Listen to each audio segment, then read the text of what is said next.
Magandang araw mga kabirada. Ang araw na po ito ay share ko sa inyo ang aking 100 watts na solar panel. Ang battery po niya, ang ginagamit ko ay 12 amperes LiPo4. Yan po, 12 amperes po yan na battery. Galing po yan din sa Shopee, sa shop na ito. At napapagana po niyan ngayong katanghalian ito ang aming ceiling fan na 12 volts. Ayan po.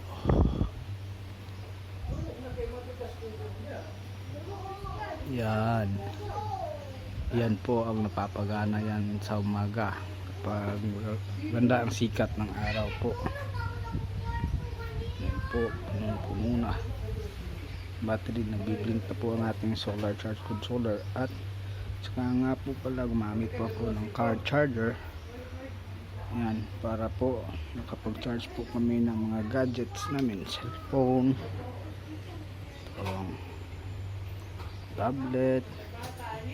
Kakapag-charge po kami sa umaga.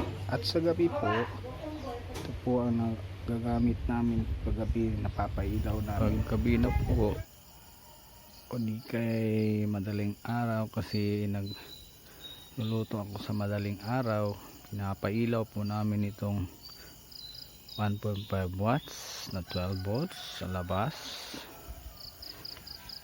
at isa pang 3 watts 12 volts dito sa aming dirty kitchen malapit. Yan po, at isa pang 1.5 doon sa isang gilid ng bahay, 1.5 watts 12 volts. Yan po, ganyan po kaliwanag ang labas ng aming bahay pag madilim na po.